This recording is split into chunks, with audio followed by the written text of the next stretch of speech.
Silas Harwood stood near the espresso bar, sipping from a paper cup, lost in thought over a deal that could earn or cost him 8 figures by Friday. Then he saw her. It was as if a spotlight dropped from the sky and followed only her, walked slowly past a perfume display. But Silas didn't process the fragrance or the shoppers. He saw, Eden, and she wasn't alone. 2 boys, maybe 5, maybe 6, flanked her, each holding one of her hands. Their steps were playful, their laughs bubbling out like they didn't have a care in the world. Silas couldn't breathe. The paper cup in his hand trembled, not because of her dress or the curls or even the way her hips swayed with quiet confidence. It was their eyes, those storm-gray eyes that didn't belong to just anyone. They were his. His knees nearly gave out. It couldn't be. She was supposed to be gone. She was supposed to have taken the money and disappeared. He made sure of that. 5 years ago, he'd ended it, sharply, clinically, paid her off, shut the door, told himself it was better this way, safer, cleaner. He had a legacy to protect, a company to lead, a future that couldn't afford distractions. So he deleted her. But she was here, real, and so were they. His eyes never left the boys. They were reflections. One had his jawline, the other his eyebrows. Both had the same intense gaze he saw in the mirror every morning. It was like a glitch in time. Everything blurred except them. Even the mall noise seemed to dissolve around him. No boardroom, no headlines, no stockholders, just this woman, just these children, just a truth he never expected to face again. Eden hadn't seen him yet. She crouched to tie one of the boy's shoelaces, her sundress pulling slightly as she moved. He could see the soft exhaustion in her eyes, the kind only motherhood could sculpt. But she smiled. She laughed at something one of the boys said. It was the same laugh he once held against his chest after long nights. It hit him then, what he'd thrown away, what he'd tried to erase, what he never really stopped wanting. Silas took one unsteady step forward. His voice barely worked. Eden? Her head turned. She froze. He saw her jaw tighten, her back stiffen. And in that second, she knew. She knew he recognized the boys, knew he saw the past he'd tried to pay to disappear. But she didn't run. She didn't smile. She simply looked at him with the kind of calm that comes from survival. Then she turned, reached for her sons, and walked away. No words, no permission, just her silence and 2 pairs of little gray eyes looking up at him in passing. Silas didn't move, didn't chase her, couldn't, because everything he once buried had just risen, louder, stronger, and far more real than he ever allowed himself to imagine. And for the first time in 5 years, the man who built billion-dollar empires couldn't make a single move. He was frozen, because the woman he'd once loved was walking away, with his children. Hey family, before we continue, please hit that like button, drop a comment if you enjoy this story. I had to cut the full story down and go straight to the point, because you wouldn't believe what happened otherwise. Also, if you're new here, don't forget to subscribe. Your engagement helps us reach more hearts like yours. Now, let's begin. Silas Harwood had closed billion-dollar mergers with a glance and shattered competitors with a single word. He was used to being untouchable, controlled, composed, carved from strategy and silence. Until today, until her. The crowd pulsed around him in Union Square Mall, but all he could do was stand there like someone had yanked the floor from under him. His heart pounded in an unfamiliar rhythm, his mouth dry, chest tight. He had seen ghosts before, flashes of the past, haunting reminders in dreams, familiar perfumes on strangers. But this was real, too real. Eden Monroe, 5 years. He hadn't said her name aloud in that long, not even in private, and now it clung to his throat like a prayer too heavy to release. The sundress she wore flowed gently as she moved, white cotton slipping around her waist like it remembered every inch of her. Her hair hadn't changed, still wild and copper-toned, curling like fire down her shoulders. But her presence, it was different. He could feel it. She didn't walk like the junior associate desperate to please. She walked like someone who knew who she was, like someone who'd learned to fight without needing armor. But it wasn't just her that unraveled him. It was them, the 2 boys at her side. They were the reason his lungs struggled, the reason his palms turned clammy despite the mall's cool interior. They were the reason his vision narrowed, His world tilted. The twins. Their laughter rang out, carefree, innocent. One clutched a soft toy in one hand, the other pointed excitedly at a fountain shaped like a lion. And those eyes, those unmistakable gray eyes, his eyes. For one impossible moment, time dragged to a halt. He didn't feel the phone buzz in his jacket pocket. Didn't notice the assistant nervously waiting a few feet away with the updated investor memo. He didn't hear the barista call his name twice for a second coffee. Because those boys were his. Even before a DNA test, before a single word, he knew. Eden hadn't even seen him yet. She was kneeling beside one of them, adjusting his sneaker strap, her fingers moving with the kind of gentle practice that only years of motherhood could teach. When she looked up and smiled at something the child said, Silas's gut clenched. That smile used to be his. He took one hesitant step forward, as if pulled by an invisible thread. Just then she stood, and that's when it happened. Their eyes locked, and the world broke. Eden froze mid-motion. The joy drained from her face like a curtain being pulled down.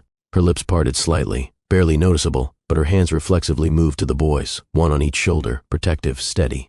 Silas forgot how to speak. Her eyes didn't blink. Her posture didn't waver. He could see the moment it clicked for her. She knew what he had just realized. Knew that he had seen the truth, and that there was no erasing it this time. He tried to move faster. Maybe call her name. Maybe say something, anything. But she beat him to the next step. She turned. She didn't run. She didn't rush. But her message was clear. This was not his invitation. The boys followed her, confused but obedient. One looked back over his shoulder, eyes meeting Silas's for half a second. There was no recognition there, just the unfiltered curiosity of a child. Silas stood alone, drowning in disbelief. He had always assumed she took the check, made the appointment, moved on. That's what the envelope was for. That's what the quiet parting words meant. He never questioned it after she left. He didn't want to, because if he had asked, if he had checked, he might have had to face this sooner. Now he stood in a gleaming marble mall, surrounded by luxury and noise, completely undone by two small boys and the woman he thought he had buried in his past. His hand gripped the edge of a planter for balance. A part of him wanted to chase after her. Another part told him he had no right. The world spun, just slightly off-center. Silas had been in control his entire life, but in this moment, the control was gone, and it had brown curls, stormy gray eyes, and walked away holding the hands of his future. Eden didn't breathe until they reached the far end of the escalator. She gripped her son's hands so tightly that Cassian winced. "Mama?" he asked quietly, tugging at her. "Why was that man looking at us?" Eli turned too, his voice soft. "Did he know you?" She crouched, forcing a smile that didn't quite reach her eyes. "He's just someone I used to work with," she said. "No big deal." But inside, her chest was unraveling. No big deal. She hadn't seen Silas Harwood in 5 years. Not a single glimpse. Not in news articles, not in passing through TV screens. She trained herself not to react when his name came up in finance circles, ignored it whenever someone mentioned Harwood equity in public. And yet, one ordinary Sunday at the mall, trying to pick up new shoes for Cassian and letting the twins admire the Lego store window, and there he was, standing like he'd seen a ghost, looking at the boys like someone had sucker-punched his soul. She blinked rapidly, trying to shake the memory, but it replayed in brutal clarity. His eyes, the way they widened, the way his lips parted slightly like he wanted to speak but didn't know how, the way he saw their eyes, and knew, and she knew he knew. It was written all over him. The past had just collided with her present in the worst possible way. "Mama." Eli tugged her hand again. "Can we still get ice cream?" She exhaled slowly. "Of course, baby. Let's go." But she didn't walk toward the food court. Instead, she veered right toward a quiet corner with a water fountain and tall ficus plants. She sat down on a low bench, checking her phone, pretending. Her hands trembled so much she almost dropped it. She hadn't expected this. Not here. Not now. Not when things were finally starting to feel safe. Silas Harwood was supposed to be her past. He was supposed to stay locked in the vault of bad decisions, high-rise conference rooms, and broken promises. She had survived him once. Survived the humiliation of being discarded like a problem to be erased. Survived the betrayal of a man she thought, no, knew, had felt something for her. She had built a life in the ashes of that wreckage. And now? Now the very man who tried to erase her was staring at the sons he didn't have the courage to acknowledge 5 years ago. "Do you think he's mad?" Cassian whispered, snuggling closer on the bench. He looked mad. Eden blinked. "No, sweetheart, he's not mad. Not anymore. Just broken." And honestly, that scared her more. Silas had always been powerful, confident, calculated, but the man she saw back there, he looked human, and she hated that it made her feel anything other than cold fury. She shook her head and straightened. "Boys, let's do the shoe shopping first. Then we'll go get a chocolate swirl, deal?" "Deal," they chirped in unison, but as they skipped ahead toward the shoe store, Eden's feet dragged. She looked over her shoulder. He was still there.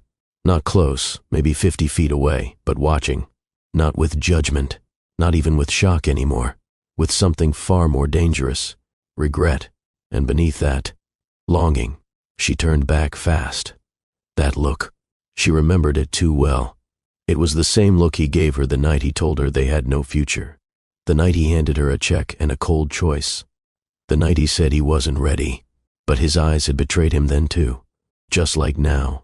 "I'm not letting you near them," she whispered under her breath. Not again. This time, her life was built around 2 hearts that depended on her. There were no second chances. Silas didn't follow her. Not immediately. His feet were ready. His instincts screamed at him to move. But something in his chest had locked up. The moment Eden turned away, hand in hand with his sons, the oxygen in the room thinned. His jaw clenched. His heart thundered. He had imagined 1,000 ways his past could come back to haunt him, but he never imagined seeing his children for the first time in a mall full of strangers. He stood frozen as though any sudden movement might shatter the fragile illusion that this was real. Those boys were his. There was no question. He didn't need a test, didn't need a lawyer, didn't need a conversation. He had seen himself, twice over, in those kids. Not just the eyes, not just the tilt of the chin or the shape of the mouth. It was the energy, the calm confidence they carried. The stillness when they looked at him, it was uncanny. It was undeniable, and it made his gut twist. An assistant appeared beside him, young, bright-eyed, holding a tablet. "Sir, we need to finalize the—" "Not now," Silas snapped, eyes still locked on the last place Eden had been. The assistant paused, startled. Silas turned slowly and walked away from the espresso bar, ignoring everything. The background noise faded again, the retail clatter, the chatter of shoppers, the phone in his pocket buzzing twice. All of it became irrelevant. He passed a jewelry store, caught a reflection of himself in the glass. He looked fine, polished, powerful, the image of control. But inside, he was unraveling. How could Eden keep something like this from him? How could she carry that alone? How had he let it happen? He sat down on the nearest bench and leaned forward, elbows on knees, fingers interlocked. 5 years ago, he made a calculated decision. He told himself it was for the best. "You're making a choice for both of us," he'd said when she refused to end the pregnancy. She had cried. Not loud, not dramatic, just one silent tear sliding down her cheek. And still, he had let her go, because he thought she would come back. He thought she'd change her mind. Instead, she vanished.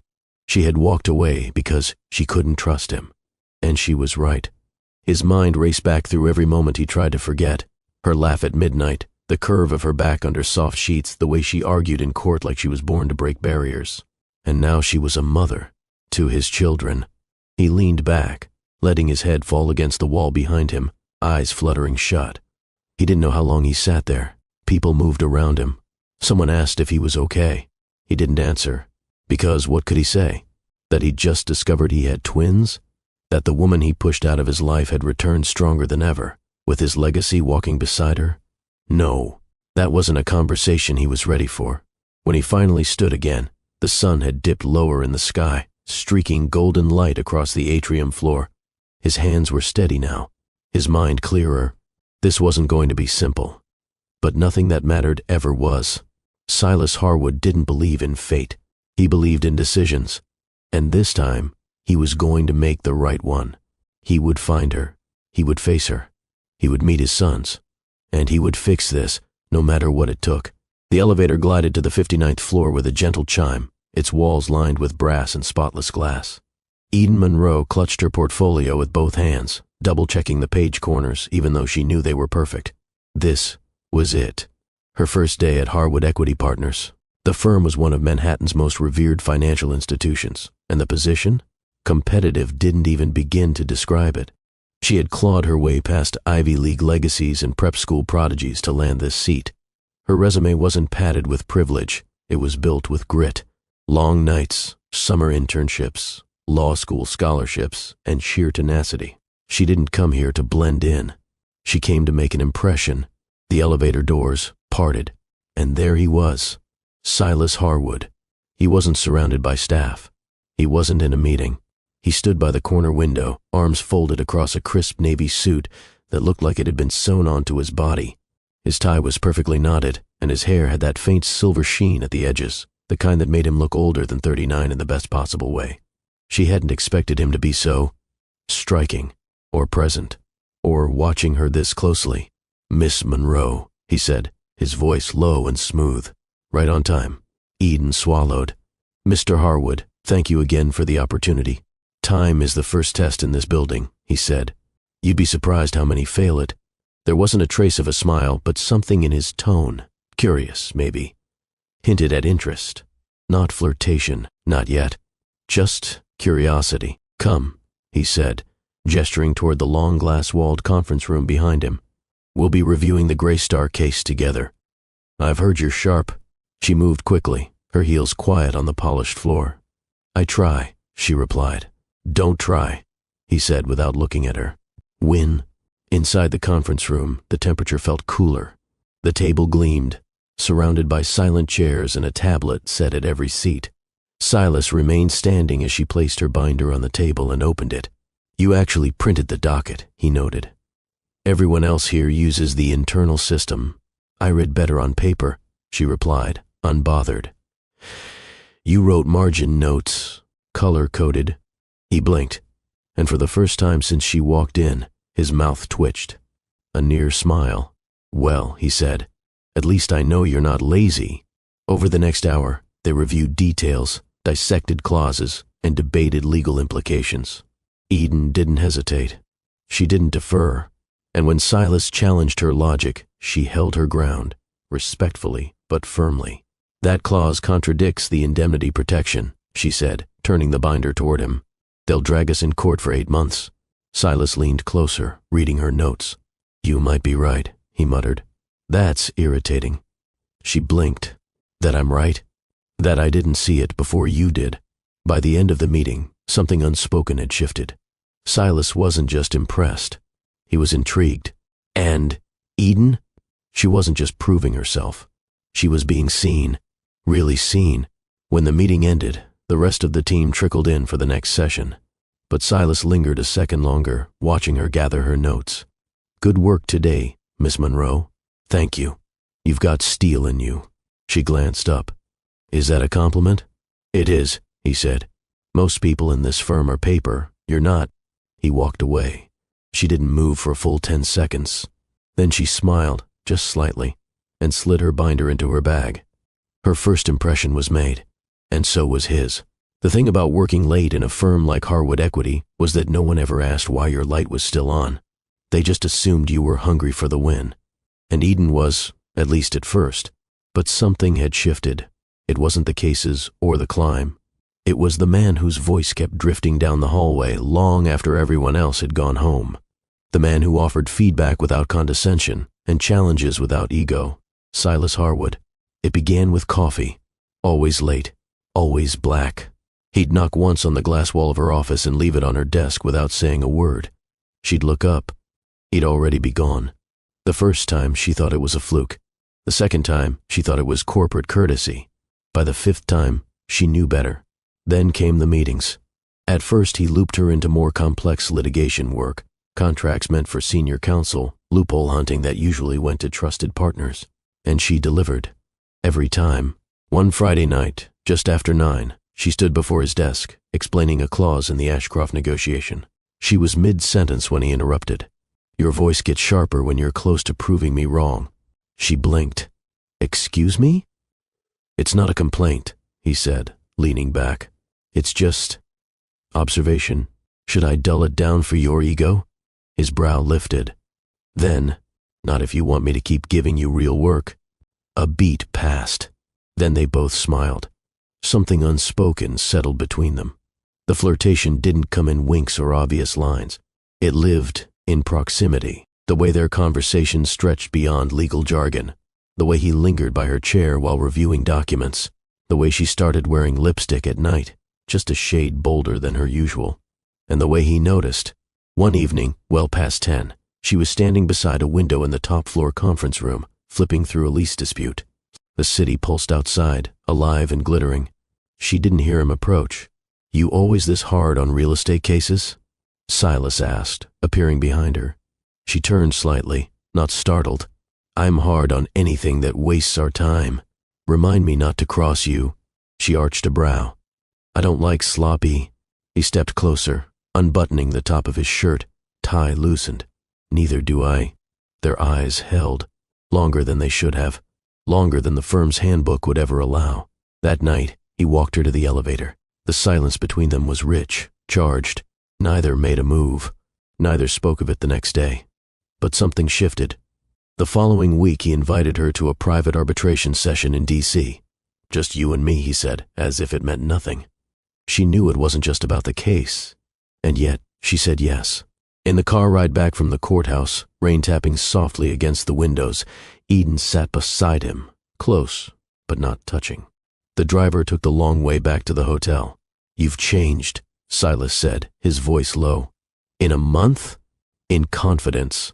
She looked out the window. "Maybe I just stopped caring what people think." "And what do you think?" he asked. "About this?" She turned. "About you?" He didn't blink. "About us." They were still fully dressed, fully composed, but the tension between them was anything but. Eden didn't answer. She leaned in instead and kissed him. Eden Monroe never meant to fall in love with her boss, but it wasn't the title that got her. It was the silence between moments, the way he listened without filling space, the way he'd touch her arm just slightly when she said something brilliant. And later, after that first night in D.C., it was the way he held her in the dark like someone afraid to be alone with his own thoughts. They didn't talk much the next morning. He ordered room service, black coffee, croissants, eggs she didn't ask for but liked anyway. No small talk, no awkward tension. Just two professionals, back in suits, prepping for court like nothing had happened. Except everything had changed. The quiet intimacy between them didn't fade after that weekend. If anything, it deepened. They didn't flaunt it, didn't label it, but the line had been crossed, and they weren't looking back. Late meetings became the norm. Soft looks turned into subtle touches. And sometimes, on nights when the world outside was too loud, Eden found herself in his penthouse, tangled in sheets she'd once only imagined. But what surprised her most wasn't the heat of it. It was what came after. That's when he really opened up. One evening she lay curled against him, her cheek resting on his chest. Rain tapped gently on the tall windows behind them. She traced lazy circles on his skin. "You ever think about slowing down?" she asked. Silas let out a soft breath. "And do what?" "Live. Breathe. Build something that isn't tied to numbers and quarterly reports." He didn't answer right away. Instead, he pulled her closer, his fingers in her hair. "My brother used to say things like that," he murmured. Eden looked up. "You have a brother?" "Had." That stopped her cold. He stared at the ceiling, jaw tight. "He died 9 years ago. Car crash. His fault. He was drunk. Hit a post on the West Side Highway. I was the one who identified the body." Eden placed a hand on his chest. "I'm sorry. He was the golden one," Silas continued. "Smart, charming. Everyone loved him. I was the serious one, the one Dad groomed to take over. But Micah? He had heart. He lit up every room." He blinked slowly. "After he died, I stopped trusting life with anything soft, anything breakable. Like people?" Eden asked. "Like love." She didn't speak, just held him tighter, because in that moment, she saw the man behind the suits and strategy. Not the tycoon, not the boss, just a man who had learned too early how to grieve and decided never to do it again. Later that week, he showed up at her apartment unexpectedly. No driver, no pretext, just him, standing at her door. She let him in. He walked to her kitchen, took off his jacket, and rolled up his sleeves like he'd done it 1,000 times before. "I needed to see you," he said simply. She didn't question it. They ate leftovers on the floor of her living room, shoulder to shoulder, laughter soft and easy. He told her stories about the early days of Harwood Equity, about his mother's obsession with legacy and image, about the pressure to never fail. "Do you want kids someday?" she asked, not looking at him. "I don't know," he replied honestly. "Sometimes I think I do. Sometimes I wonder if I'd just screw them up. And if they needed love more than perfection?" Silas looked at her. "Then maybe they'd need someone like you." In that moment, Eden felt something shift in her chest. It wasn't just desire anymore. It wasn't just ambition or curiosity. It was something harder to define. Something she didn't want to say out loud, because naming it made it real. And real things could break. The line appeared before the timer even finished blinking. 2 lines, bold, undeniable. Eden stood barefoot in her bathroom, a hand braced against the sink, the other holding the test like it might vanish if she looked away. But it didn't. She swallowed, hard, then looked again. Still there. She sat down slowly on the closed toilet lid, knees trembling, heart racing. Her phone buzzed on the counter, probably Silas, texting to confirm dinner. They were supposed to meet at a new rooftop bar he liked, but she couldn't move. She couldn't breathe. Pregnant. It didn't even feel real. They'd been careful, most of the time. But one weekend in his penthouse, a holiday weekend, champagne and too many stolen kisses, caution had taken a back seat. And now, she was holding the proof of that recklessness in her palm. Tears gathered in her eyes, but not from fear. From confusion. She wasn't just a junior associate anymore. She was someone's mother now. She placed a hand on her stomach, almost protectively, even though she felt nothing yet. No symptoms. No changes. Just the knowledge that something entirely new had begun inside her. And it wasn't a mistake. Not to her. She didn't call Silas that night. She needed time. Time to think. To sort through the noise in her head. Time to figure out what this meant for her career. Her life. Her future. His future. The next day, she asked him to meet her in the conference room after hours. The same one where they'd first worked side by side. He arrived right on time. Rolled up sleeves. No tie. That quiet confidence that used to excite her, now it made her nervous. He sat across from her, leaning forward. "You okay? You've been quiet." Eden reached into her bag and pulled out the strip, wrapped in tissue. She didn't hand it to him, just placed it on the table. He stared at it. Silence. Longer silence. Then he leaned back. Expression unreadable. "Are you sure?" he finally asked. "Yes." "How far along?" "Only just." "I found out yesterday." He nodded once. Not a twitch in his jaw. Not a spark of surprise. Just calculation. "I see." Eden's voice trembled. "That's all you have to say?" Silas reached into his jacket pocket and pulled out a small white envelope. He slid it across the table. She didn't touch it. "What's this?" she asked, even though she knew. "Options," he said. Her fingers curled into fists beneath the table. "You're offering me a payout?" "I'm offering you privacy," he said evenly. "Protection. A future. This doesn't have to define anything." Eden's throat tightened. "You mean it doesn't have to define your life?" "I'm trying to be practical." "Don't," she said. "Don't you dare hide behind logic right now." He finally looked at her. Really looked. "Eden," he said gently, "I built everything I have from the ground up. I worked for it, bled for it. One misstep, and everything I've earned can collapse. My family, they won't accept this. Not like this." Her voice was ice. "Then maybe you shouldn't have laid down with someone like me." He flinched. "That's not what I meant." "It's exactly what you meant," she whispered. She stood, grabbing the envelope and pressing it back into his hand. "You can keep your future." "Eden." "No." She cut him off. "This isn't your decision anymore. If you keep it," he said slowly, "you're making a choice for both of us." She stared at him, then said the words that would end everything. "No, Silas." "You just made it." She walked out, took the elevator down, and didn't look back. Eden didn't cry. Not when the elevator dropped her 39 floors down. Not when she stepped into the biting wind outside Harwood Tower. Not when she reached her apartment, turned the lock, and slid the chain into place with trembling hands. She didn't cry because crying would have felt like surrender. And she wasn't broken. Not yet. The white envelope lay untouched on her kitchen counter. She hadn't opened it, not once. She didn't need to. She knew exactly what it contained. A check. Probably a number that would make most people stop thinking and start signing. Alongside it, likely a discreet business card, maybe the name of a clinic known for its silence and efficiency. A pre-scheduled appointment, perhaps. All set in motion without consulting her, without even asking what she wanted. That was the part that stung most. Silas hadn't asked. He'd decided. She stood at her window now, looking out over Brooklyn, where the skyline blinked with 1,000 indifferent lights. So this was how it ended. Not with betrayal. Not with heartbreak. With silence. With money. With a man too afraid to love out loud. The next morning, Eden arrived at the office 2 hours earlier than usual. No makeup. No small talk. Just her badge and a locked jaw. She moved through the corridors with deliberate pace. One by one, she cleared her desk. She didn't speak to anyone. Didn't explain. She didn't owe explanations to a place that had only ever measured her by what she could bill. When she walked out, she left behind the title, the prestige, and the potential corner office everyone said she'd earn within 3 years. But she was gaining something far greater. Her choice. Her child. Her dignity. Later that day, she sent a single message to Silas. I've resigned.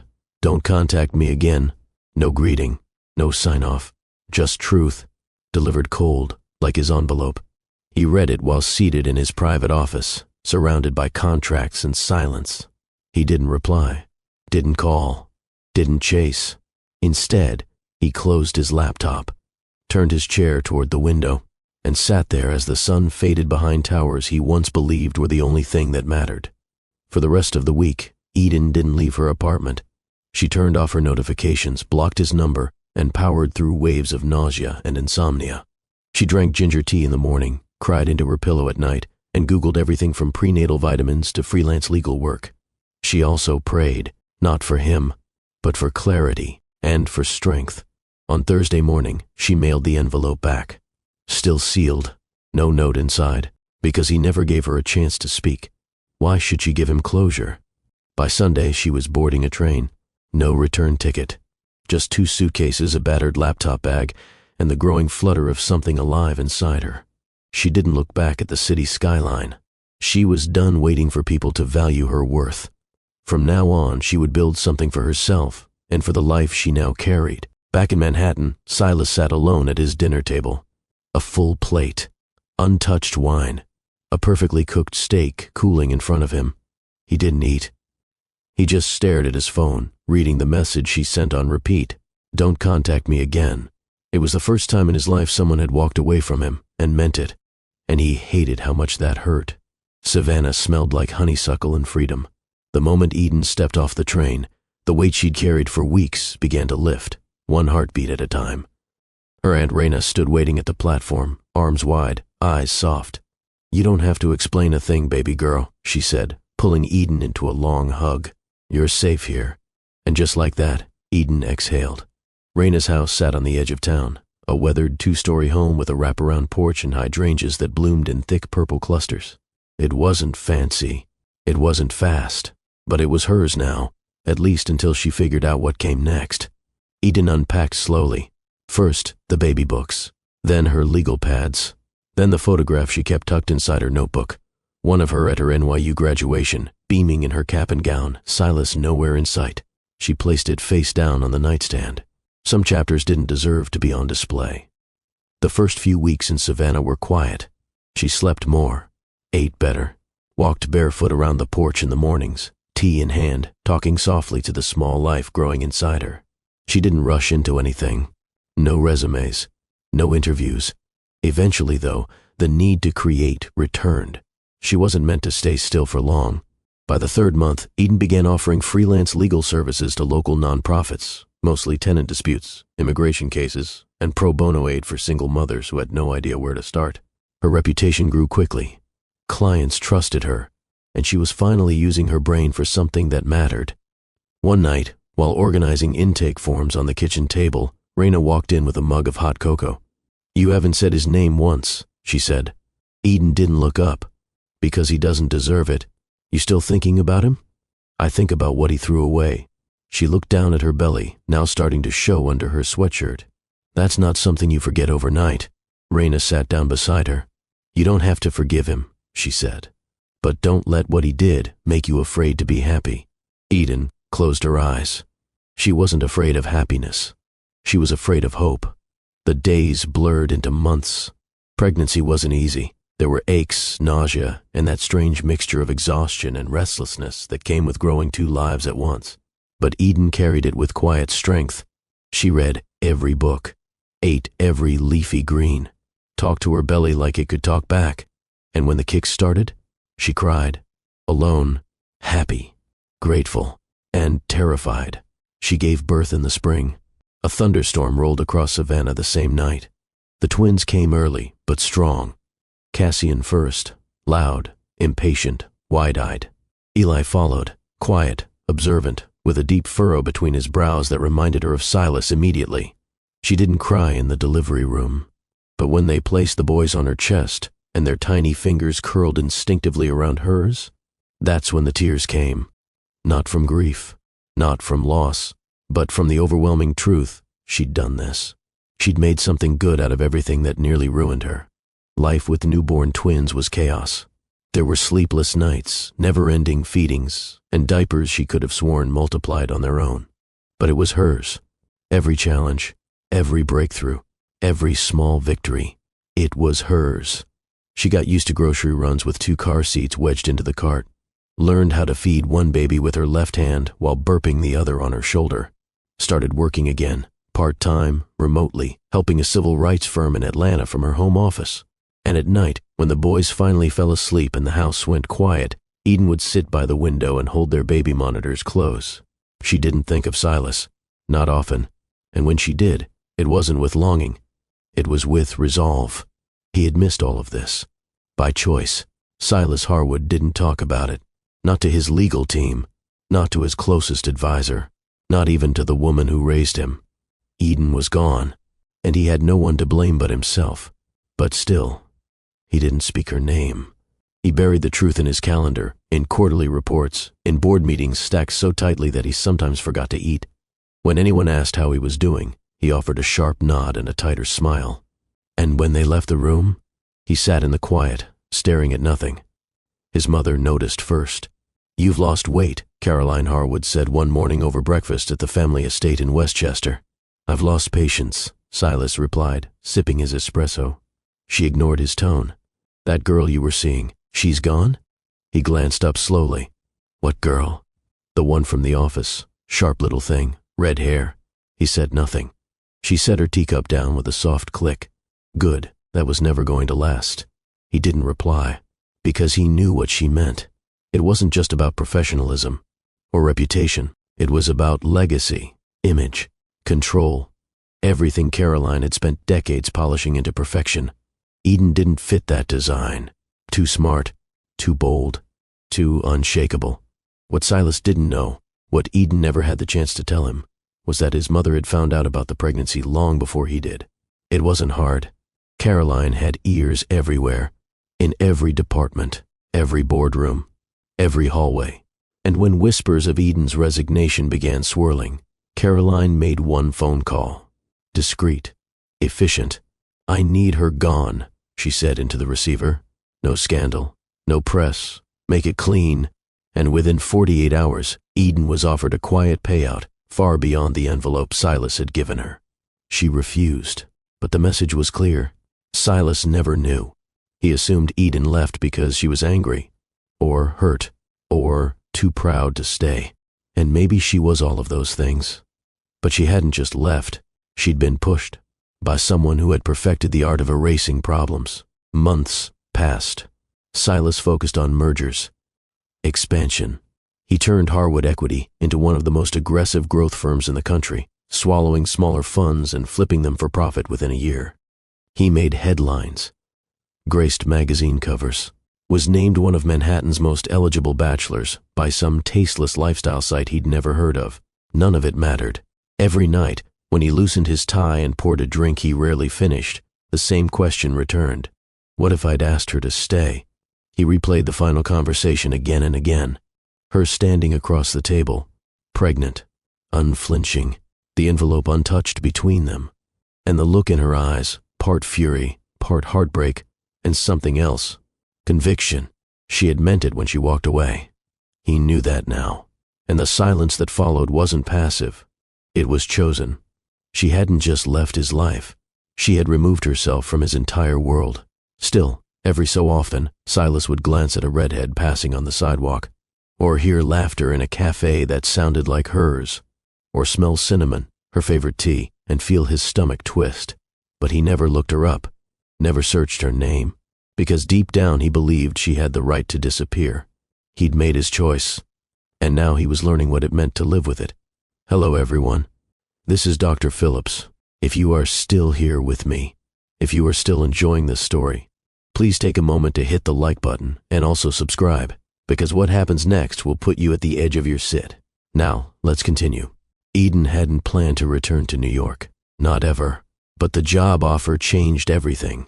A well-funded nonprofit focused on immigrant justice and community advocacy had reached out after one of Eden's clients in Savannah passed along her name. They needed a legal strategist, someone who could manage multiple case portfolios, train young attorneys, and navigate policy loopholes with finesse. It wasn't glamorous. It wasn't high-paying, but it was purposeful. And Eden said yes. She and the twins arrived in Crown Heights in early September, just before the leaves started to turn. Their brownstone was narrow, with creaky floors and chipped molding, but it had a backyard and enough room for 2 small beds and a makeshift home office. The boys picked their room instantly, arguing over who got the bed by the window, eventually settling on a coin toss that Eli lost and Cassian generously renegotiated. Eden watched them from the doorway. Home, Cassian declared, arms wide. Yeah, Eli nodded. But we still need a microwave. And a dog, Cassian added. No dogs, Eden said, smiling. Maybe just a turtle? Let's start with a microwave. Monday mornings were busy. She packed lunches, organized schedules, triple-checked Eli's allergy list, and walked them to their charter school 4 blocks away. Then she rode the train into Lower Manhattan, where her new office sat inside a repurposed community center tucked between a library and a bookstore. Her first day was chaotic. Client files everywhere, paperwork from 3 counties, an intern who thought jurisdiction meant the name of the building. But it felt right. The pace, the mission, the weight of it all. Here, she wasn't defending empires. She was defending families, and that mattered.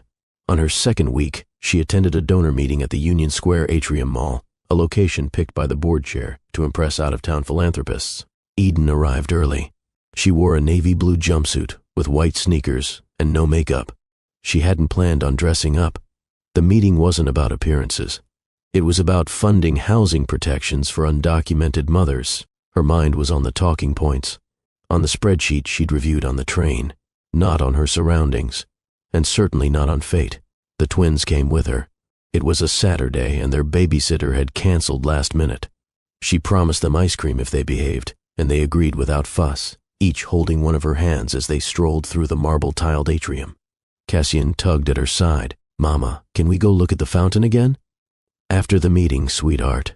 Eli pointed to a kiosk selling soft pretzels. You said snacks after. Snacks after means after. Then, I'm going to hold my breath until you change your mind. Go for it. He puffed out his cheeks and turned purple within seconds before bursting into a giggle. Eden shook her head, laughing softly. She didn't notice him at first. Didn't see the man standing by the espresso bar across the hall. The man whose grip on his paper cup had gone rigid, whose entire body had stilled like the breath had been knocked from him.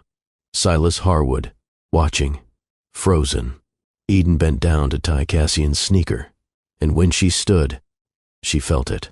That heat, that pull, that sense that someone was watching. She turned her head instinctively and locked eyes with the last person she ever wanted to see. Silas. Time stopped. His face hadn't changed. Still razor sharp, still intense, still maddeningly unreadable. But there was something else now. A crack in the armor. She saw it in his eyes. Shock, recognition, regret, and something far more dangerous. Hope. The twins noticed nothing. Cassian was spinning. Eli was playing with the drawstring on his hoodie. But Eden? Her spine straightened. Her heartbeat drummed in her ears. No, she mouthed. And she turned. She didn't run. She walked. Calmly. Quickly. With both boys in tow. Because if she gave him even a second, just 1 second, he'd try to talk. And she wasn't ready. Not after 5 years of silence. Not after he gave her a check instead of a choice.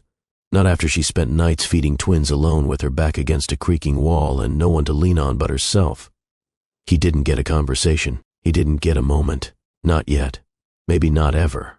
Eden. Silas's voice wasn't loud, but it carried. Firm. Controlled. Just enough to turn a few heads without drawing too much attention. But Eden didn't stop. Not at first. She tightened her grip on the twins' hands and kept walking toward the escalator. Her jaw clenched. Her pulse roared. Don't turn around. Keep going. Eden, wait. This time, it wasn't a command. It was a plea. She hated that it made her falter. Just slightly, enough for Cassian to glance up at her. Mama, it's nothing, baby. Let's get your shoes. She spotted an empty bench near a small indoor garden. The kids were asking too many questions now. If she didn't stop, they'd notice something was wrong. She sat quickly and reached for her bag, pretending to search for her phone. Her fingers fumbled. Her breath wouldn't settle. Silas approached slowly, not like a man in control, not like the tycoon who once moved markets with a press release, like someone afraid they were about to be slapped, or worse, ignored. He stopped a few feet away, close enough to speak, far enough to respect the space. They're mine, he said quietly. Eden didn't look up. No, they're mine. You left. You gave me money, she snapped. Don't twist this into something you didn't orchestrate. Silas inhaled, steadying himself. I didn't know. You didn't ask. Cassian leaned against her side. Eli stood close, eyeing Silas with quiet curiosity. Mama, who is that man? She turned to them, brushing a hand gently over Eli's curls. Just someone from a long time ago. He's not important. Silas took another step forward, slowly, carefully. Eden, please. Her eyes finally lifted, sharp, unreadable, full of restrained fire. Don't please me. You had a chance to be a man 5 years ago. You chose convenience over courage. You chose your reputation over your own blood. He swallowed hard. I made a mistake. No, she said. You made a choice. The words hit harder than he expected. He stepped back like she'd struck him. You didn't even ask how I felt, she continued, standing now, her voice low but solid. You assumed I'd do what was easiest for you, that I'd disappear quietly, that I'd erase them before they ever took their first breath. I was scared, Silas admitted. She scoffed. You command billion-dollar firms, but a woman and 2 unborn children made you scared? Yes, he said plainly. Her expression didn't change. You don't get to want them now. You don't get to want me now. I know I don't deserve anything, he said. But they're here, and I'm here, and I don't want to walk away from them again. The boys had grown quiet, sensing something serious was unfolding, but not fully understanding. Silas looked at them, really looked, their small frames, their eyes, the way Eli stood with his hands in his pockets, mirroring his own childhood habit, and something inside him cracked. Eden saw it, saw the way his shoulders dropped, saw the change, and hated that a piece of her felt it too. They don't know you, she said, and they're happy. I just want the chance to try. You had the chance, she replied. You chose fear. Then tell me what I have to do. She turned, ready to walk away again. But something in her made her pause. Prove you're not the man who paid me to disappear. 3 days passed. Eden expected silence. She hoped for it. Instead, she received a handwritten note, folded carefully, delivered to the front desk of her nonprofit by someone in a plain black jacket who didn't leave a name. It read, I meant it when I said I want to try. I won't show up uninvited again, but I'll be at your fundraiser Saturday. If you want me to stay away, just say so. I'll respect it. Silas. She stared at the page. No dramatic declarations, no pressure, just the truth. And a door left slightly open. Saturday arrived faster than she expected. Eden, dressed in black slacks and a forest green blouse, her curls pinned up with effort she rarely gave to appearances. Not for him, but for herself, for the version of Eden who had survived so much and built something meaningful without needing anyone's approval. She checked on the twins who were home with the sitter, then headed out. The fundraiser was being held on the rooftop of a renovated community center in Fort Greene, strung with soft lights, folding chairs and tables dressed in second-hand linens. Nothing fancy, but it was honest. It was real. It was hers. Silas arrived late. No suit, no tie, just jeans, a black Henley, and hands that stayed in his pockets. He kept to the edge of the space, listening quietly to the speeches. Didn't interrupt, didn't hover. Eden saw him near the far table, standing near a display about family reunification efforts.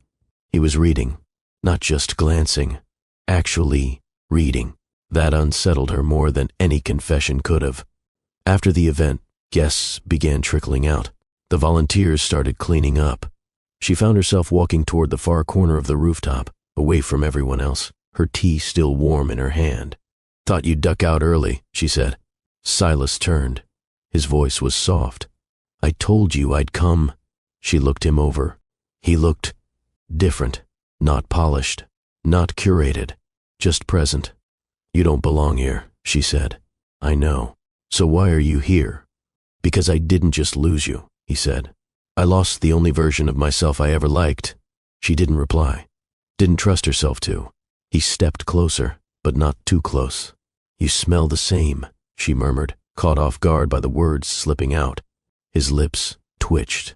"Do I? You shouldn't be this close. But you haven't stepped away." Her chest tightened. "Don't play games with me." "I'm not," he said.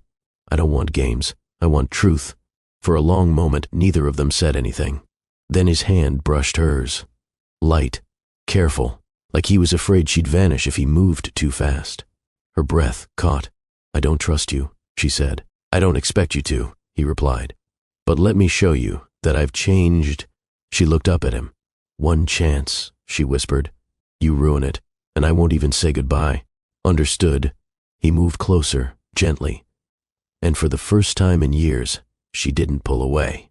Eden arrived at the community center with her usual focus, clipboard in hand, hair tied up, sneakers on. Today was the monthly food and legal aid drive, and volunteers were already setting up tables by the curb. Folding chairs, canned goods, stacks of intake forms. Controlled chaos, but hers to manage.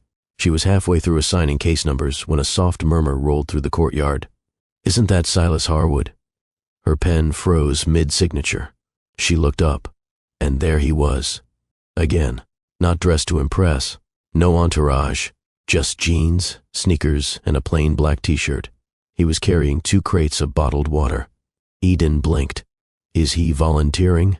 He set the crates down near the donation tent without a word, then turned to the nearest organizer and asked where they needed help next.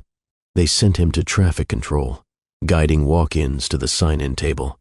Eden watched from a distance, confused, guarded, impressed. By noon, he'd set up folding chairs, helped an elderly woman unload her bags, and spent 20 minutes entertaining a restless toddler so her mother could speak to a legal advocate in peace. He didn't look for Eden, didn't try to corner her, didn't make a single move that asked for attention. He just showed up, and worked. It wasn't until cleanup that she finally approached him. He was stacking tables behind the center, sleeves rolled, sweat on his brow, dust on his jeans. She stopped a few feet away. "You don't strike me as a folding chair kind of guy." He turned, breath steady. "First time for everything. You trying to impress me? If I was, I'd be failing. You haven't even looked at me all day." "I've looked," she said quietly. Their eyes met. Silas dropped his gaze first. "I didn't come here for show. I came because you said to prove it. And stacking chairs counts? No, but showing up does." She crossed her arms. "You've built an entire life around people showing up for you. Staff, lawyers, clients. You've always been the center of everything. You're not used to serving. You're used to being served." "You're right," he said. "And I hate that you are. That's why I'm here." "So what? You're going to volunteer your way into my life?" "No," he said, "but I'm going to keep showing up until you believe I can fit into it." The air shifted between them, not soft, but less sharp. Eden exhaled. You haven't asked about them, because I'm afraid of the answer. They're good boys, she said. Eli's cautious. Cassian's all impulse. They fight over cereal and make up over cartoons. Do they know I exist? Not really.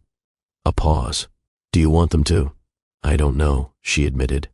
But I know they deserve to meet the version of you I saw once, the one who read law briefs with me at midnight and held my hand like it meant something.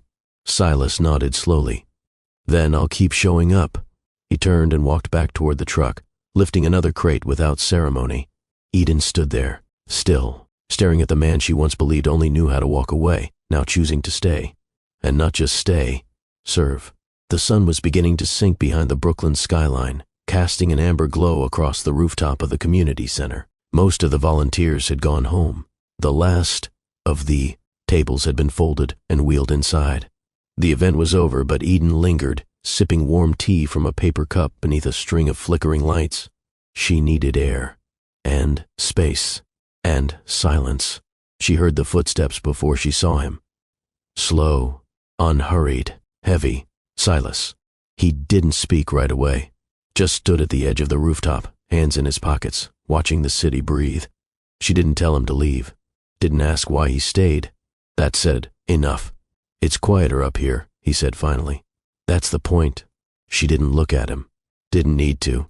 His presence filled the space like it always had, uninvited but impossible to ignore. Today went well, he added. You only dropped one crate. I dropped two. You just missed the first one. A small smile tugged at the corner of her mouth. He stepped closer, still giving her space, but no longer hiding. You didn't expect me to show up again, he said. No, but you didn't tell me to stay away. I wasn't sure I could.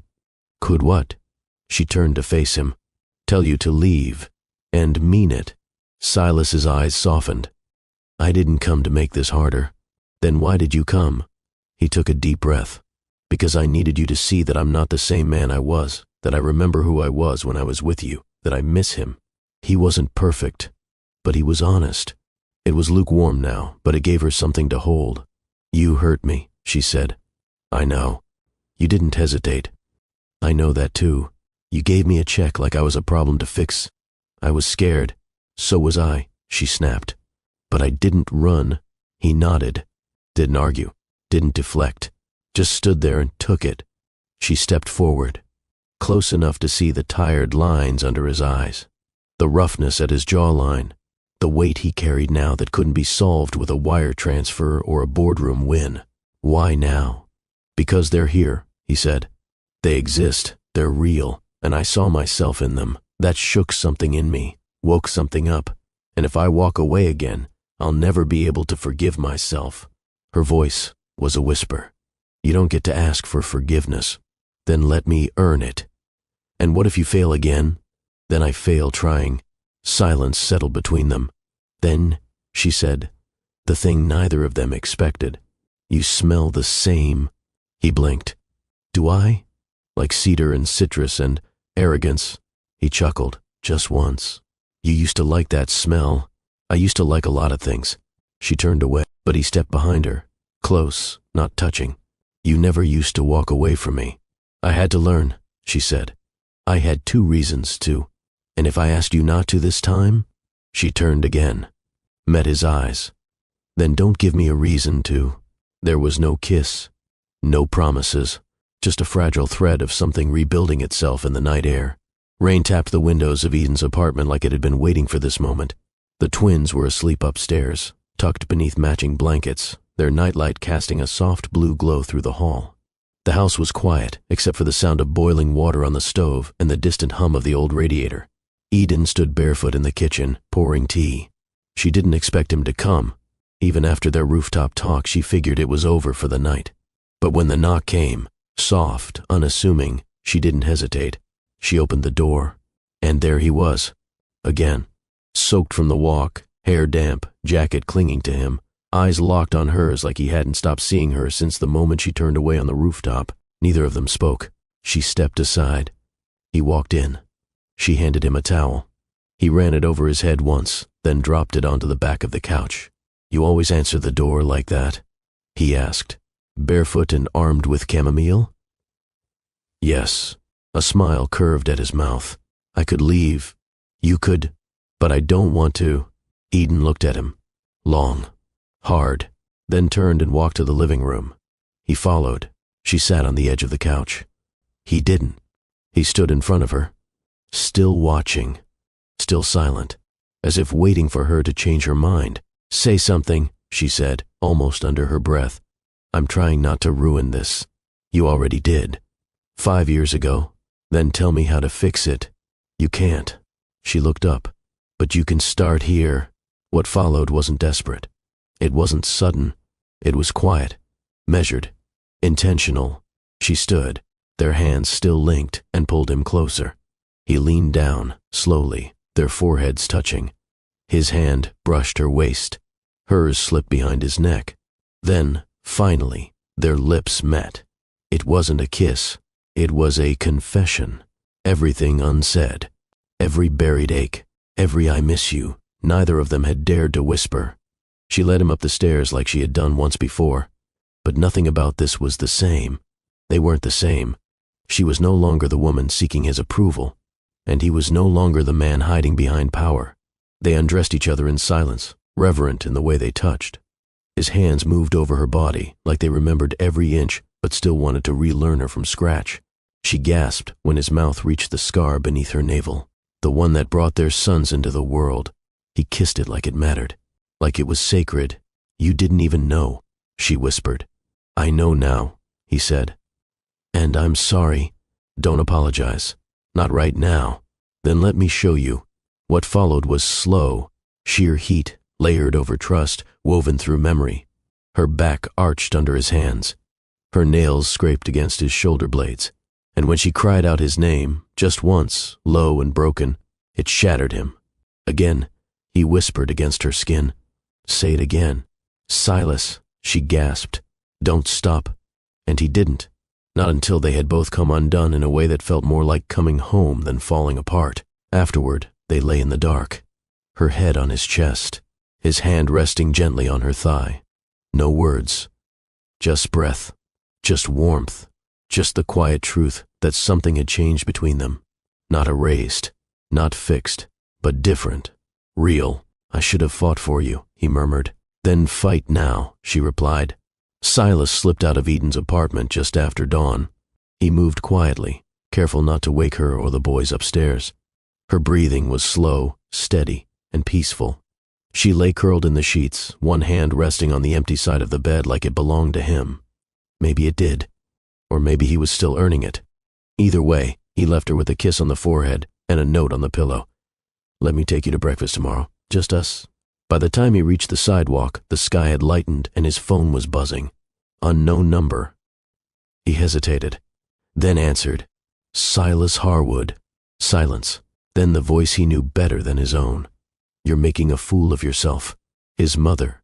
Good morning to you too, he replied dryly. Don't start with sarcasm. I know where you were last night. You've been tracking me? Not personally, she said.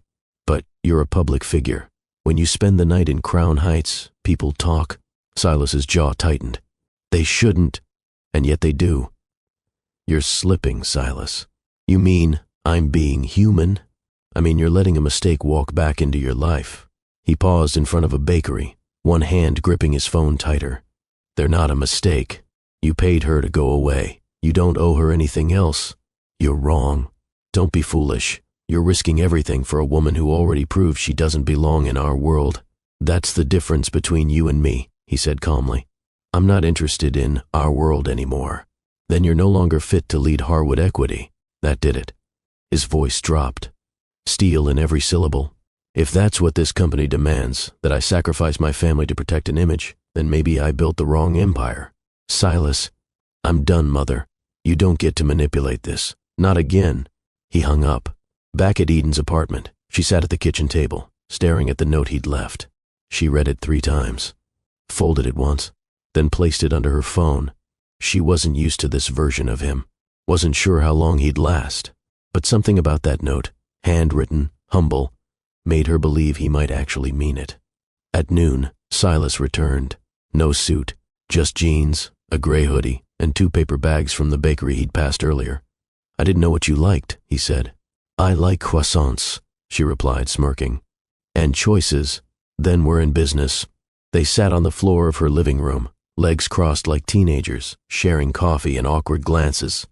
Eli wandered down the stairs in mismatched pajamas, rubbing his eyes. He stopped when he saw Silas. Silas froze. Hi, Eli said. Silas nodded. Hey, bud, are you Mama's friend? Silas glanced at Eden. She gave him a nod. Yeah, I'm her friend. Eli looked him over. You look like me. Silas swallowed. Yeah, I noticed that too. Cassian followed, hair wild, face still half asleep. Can I have chocolate milk? Fridge, Eden said. Bottom shelf. He dashed off. Eli sat beside Silas like it was the most natural thing in the world. You have kids? No, Silas said. But I've been told I'm good with puzzles. We like puzzles. Then, I guess I came to the right place. From the kitchen, Cassian called out, There's only 1 milk. Share it, Eden called back. No. Yes. Fine. Silas chuckled. There's something else. Eden nodded. Yeah. They are. There was no ceremony, no announcement. No, this is your father's speech. Just a slow unfolding of laughter, of glances, of moments like this one, where possibility filled the space between what was and what could be. Silas had never held a child's hand before. Not like this. Not on purpose. Not with intention. Now, here he was in Prospect Park, holding 2 at once, 1 in each hand, walking between Eli and Cassian like he'd been doing it for years. The sun was soft that afternoon, the breeze gentle. Eden had suggested the outing. She didn't come. She said they needed time alone. Silas didn't argue. He didn't want to waste this chance. Cassian was full of questions. Do you know how to do a cartwheel? Not recently. Did you used to? Probably not then either. Cassian grinned. You look like someone who can do flips. Silas smirked. I'll take that as a compliment. Eli was quieter, observant. His eyes scanned the park like he was cataloging everything. A dog sprinted past. A cyclist rang his bell. Someone nearby played jazz on a saxophone, the notes floating between tree branches. Do you live by yourself? Eli asked suddenly. Silas glanced down. I do. Why? Because I made some bad choices. Eli didn't flinch, just nodded. Mama says grown-ups sometimes do that. She's right. They stopped near the lake. Cassian dropped to his knees and started throwing small pebbles into the water, watching the ripples. Eli sat beside him. Silas remained standing, hands in his pockets, unsure whether to sit or stay. He felt out of place, like a guest in a story he should have started years ago. Did you know about us? Eli asked, not looking at him. Silas knelt slowly. Not until last week. Oh, if I had known, Silas added, I would have come sooner. Did Mama not tell you? No, and that's my fault. I gave her reasons not to. The boys didn't answer, but neither pulled away. That was something. They spent the afternoon chasing pigeons, sharing pretzels, and arguing over which superhero would win in a fight. Silas found himself laughing more than he expected, even as guilt simmered beneath the joy. He bought them each a small toy from a street vendor before they left. Cassian picked a mini race car. Eli chose a puzzle cube. Silas tucked the receipts into his wallet and kept the paper bags in the front seat of the car. He didn't want to let go of any piece of this day. Back at Eden's, she opened the door before they even knocked. You're early. They got tired. Cassian stretched and yawned dramatically. We walked too much. We did not, Eli mumbled, eyes already half shut. Silas crouched and looked at them. Thanks for letting me come with you. Eli nodded. You're welcome. Cassian gave him a high five before running inside. Eden watched them disappear up the stairs, then turned to Silas. How'd it go? I didn't lose them. That's a good start. I think they like me. They're children. You brought snacks. You're halfway to God's status. He smiled. But she didn't. Not fully. You can't buy your way in. I'm not trying to. Then just keep being present. Silas nodded. I can do that. As he turned to leave, she called after him. Silas. He looked back. You don't have to do this perfectly. I'm not trying to be perfect, he said. Just better. Eden sat at the kitchen table long after the twins had gone to bed. The dishes were clean. The lights were low. The apartment was silent except for the occasional creak of the floorboards above her. But she couldn't sleep, not with the way Cassian had smiled when he told her Silas let him pick music on the car ride, not with the way Eli clutched his puzzle cube like it was treasure.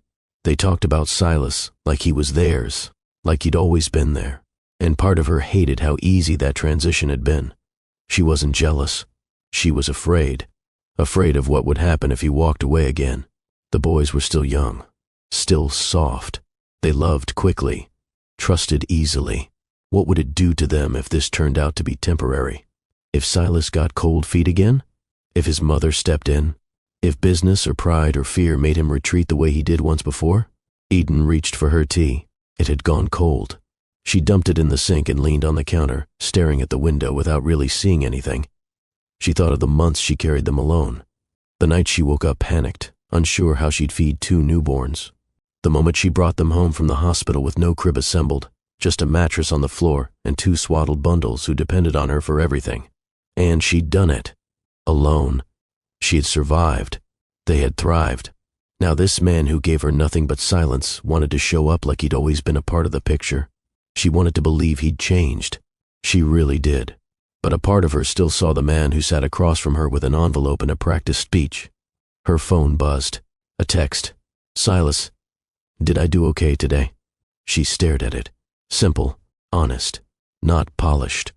Just real. She typed back, you did fine. 3 dots blinked. Silas, I want to keep doing better. She didn't answer, but she didn't close the thread either. The next morning, Eli asked for cereal. Cassian wanted waffles. She handed them both toast. Neither complained. As they ate, she watched them closely.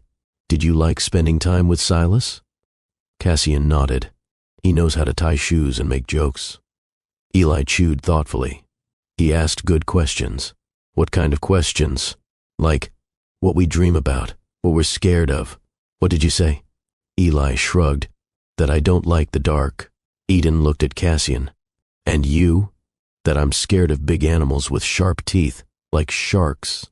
Sharks don't live in New York. Still scary. She smiled, but her chest ached. Because Silas hadn't just entertained them. He listened. He connected. And that was harder to resent. Later that day, while folding laundry, Eden pulled one of Eli's hoodies from the basket. Something slipped out of the pocket. A small, folded note. She opened it. You're brave. That's your superpower.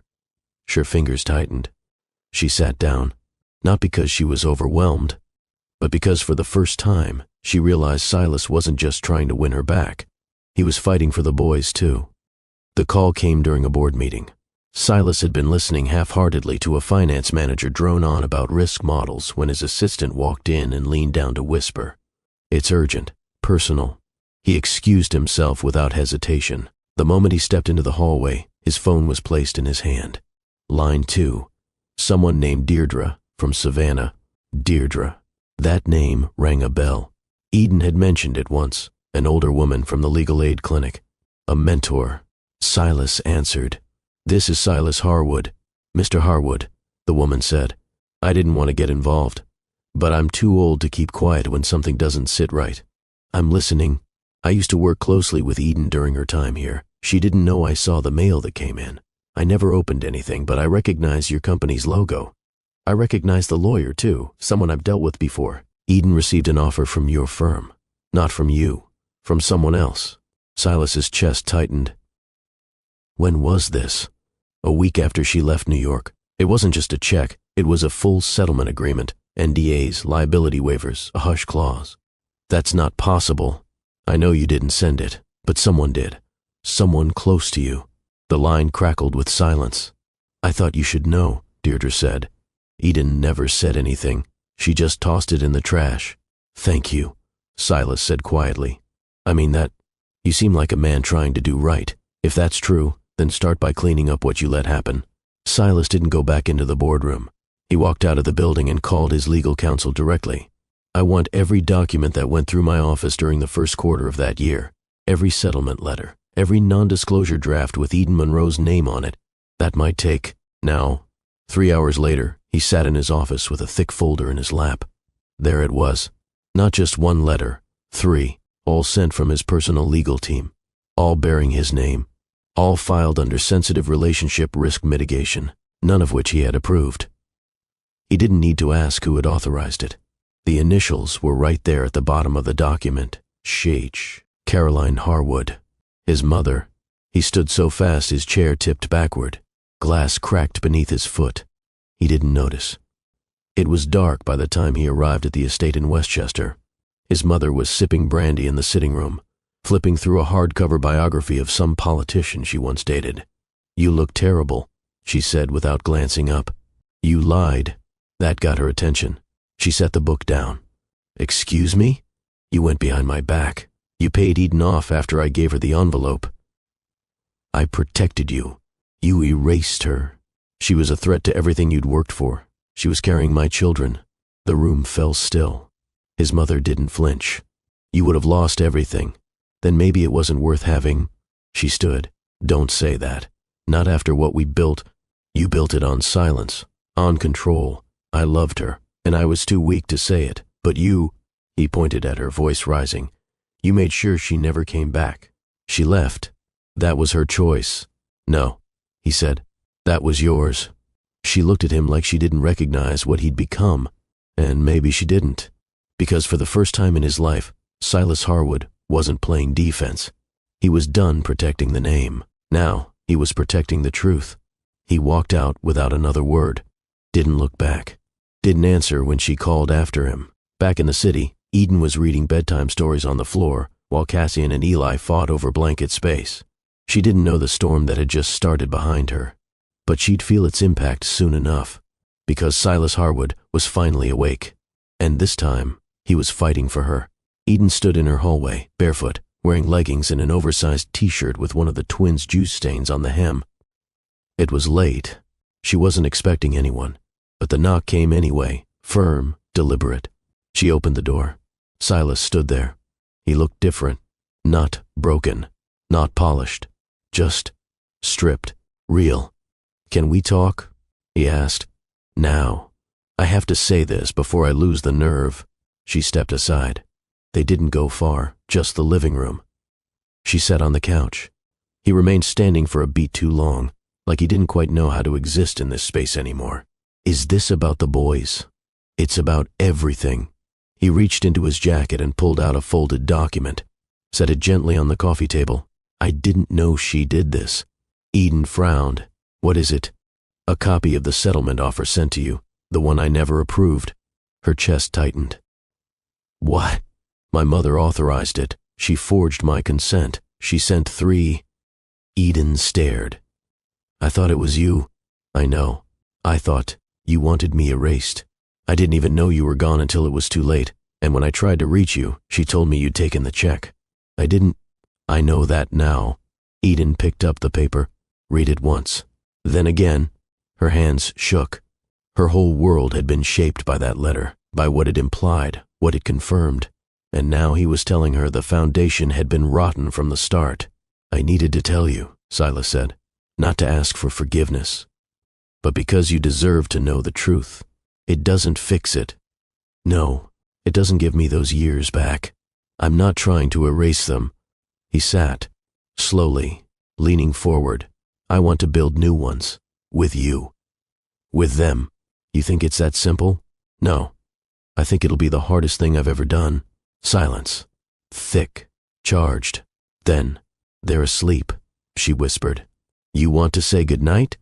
He blinked. "Now. You came all this way." She stood, walked to the staircase, didn't wait for him. He followed. They stopped outside the boys' room. Eden pushed the door open gently. Inside, Cassian was snoring, sprawled across the bed like a starfish. Eli clutched his puzzle cube, curled into a ball.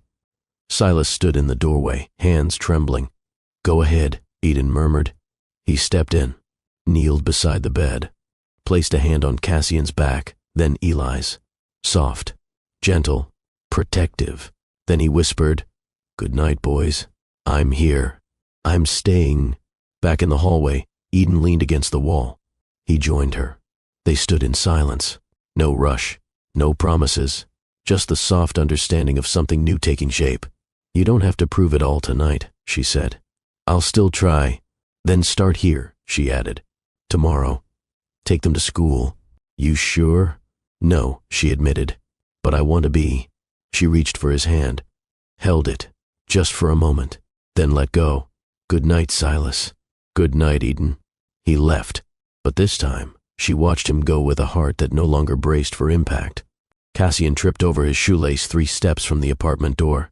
Wait, my foot's broken. Eli rolled his eyes. Your foot is not broken. It is spiritually broken. That's not a thing. Silas crouched down, holding back a smile. Let's fix it anyway, just to be sure. He retied Cassian's sneaker with slow, steady hands. Eden leaned against the doorway, arms crossed. This was the first morning she let him take the boys to school. She didn't offer to help. She just watched. Do you have their lunch boxes? She asked. Silas lifted them from the bench. Check. Jackets? Got 'em. Permission slip? He reached into his pocket, pulled it out. Signed. She raised an eyebrow. You practiced for this. All night, he admitted. Cassian ran ahead toward the elevator, bouncing with energy. Eli stayed back. He looked at Eden, then Silas, then Eden again. Are you okay? He asked her. Eden smiled. Yeah, baby, I'm okay. Eli nodded, turned to Silas. Let's go. And just like that, they were gone. Eden closed the door behind her. Her heart beat out a slow, nervous rhythm. She'd expected to feel panic, but all she felt was peace. Meanwhile, in the car, Silas played soft jazz on the radio. This sounds like elevator music, Cassian muttered. It's Miles Davis. I like real music. Like what? Cassian grinned. Cardi B, Eli gagged. No, thank you. Silas laughed. We'll make a playlist together next time. At school drop-off, Silas walked them both to the entrance. Eli disappeared fast. He always did. Independent. Quick to settle. Cassian lingered. You gonna pick us up? If it's okay with your mom. What if it's not? Silas crouched again. Then I'll respect her decision. That's boring. Sometimes doing the right thing is boring. Cassian sighed. You sound like Mama. She's smart. She's scary when she's mad. Silas chuckled. So was my mother. Are all moms scary? The good ones are. Cassian smiled. Then hugged him. Quick, brief, but real. Bye, Dad. Silas stood frozen for a beat, then swallowed, then smiled. The rest of the day passed in a blur. He skipped the boardroom, ignored emails, walked the city for hours, not to think, but to feel. It had been years since he let himself just exist, not as Harwood the executive, just as Silas, as a man, a father. When he picked the boys up that afternoon, Cassian launched into a story about a girl who threw up at recess. Eli rolled his eyes the entire ride home. Can we get burgers? Cassian asked. I thought your mom was making pasta. Burgers first, pasta second. That's not how digestion works. Digestion is fake. Silas looked at them both in the rearview mirror. His heart ached. But it wasn't the kind of ache that broke. It was the kind that mended. That night, he stood in the kitchen with Eden. She stirred the sauce. He chopped garlic. They like you. They don't know me yet. They will. Thanks for trusting me. She didn't answer right away. Just handed him the pasta box. Don't mess this up. The dinner? Everything. 3 weeks later, the headline started. Mogul's secret family. Silas Harwood spotted with mysterious twins and former associate. It was a blurry photo, taken outside a midtown diner. Eden wore sunglasses and a ponytail, holding a juice box. One boy clung to her hip. The other tugged Silas's hand. They looked like a family. Because they were, but the world didn't know that. Not yet. By lunch, Eden's phone wouldn't stop buzzing. Did you see this? Is that Silas Harwood? Girl, are you okay? Even her nonprofit's director pulled her aside. We support your right to a personal life, Eden, but the media attention could impact our funding relationships. Eden nodded, lips tight. Inside, she was boiling. At home, Silas paced the living room. I'm sorry, I didn't think. You didn't plan it, she corrected. But that doesn't mean it won't affect my job, my boys, our lives. I'll issue a statement. No, Eden, I'm not some PR crisis you get to fix. I've built this life for 5 years without you. I've kept them safe. I've kept me safe. I know that. Then act like it. He stood still, jaw clenched, hands at his sides. What do you want me to do? Nothing right now. I can't protect you if I do nothing. I don't need protection. I need respect. Her voice cut the air clean. He stepped back, nodding slowly. Okay. But things got worse the next morning. A journalist ambushed Eden outside the school gates. Cassian cried. Eli froze. The teacher rushed them inside, and Eden lost it. She called Silas. Fix this. He didn't ask questions, didn't argue. He hung up, and by noon, he'd arranged a legal cease and desist against the publication and initiated a media blackout. No photos, no interviews, no stories. By evening, Eden found herself sitting across from Silas on her fire escape, watching traffic hum below. You moved fast, she said. I promised I'd fight. It shouldn't have taken a meltdown for you to act. I'm still learning. She looked at him. Really looked.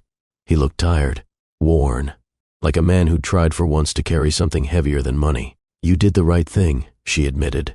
Doesn't feel like enough. It's a start. He pulled a small velvet box from his coat pocket.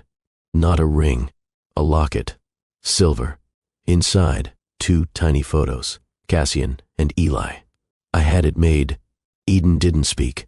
It's not about me. It's about remembering what I almost lost. He handed it to her. Their fingers brushed.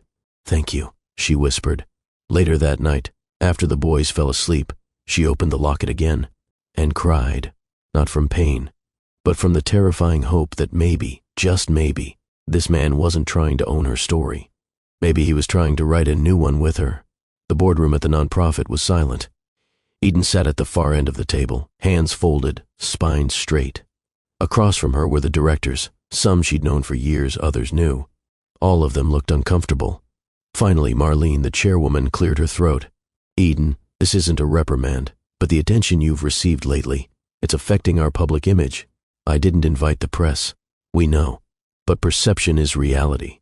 So what are you saying? Marlene sighed. We're asking you to take a leave, just a few weeks, until things quiet down. Eden felt her chest tighten. She'd worked tirelessly for this organization.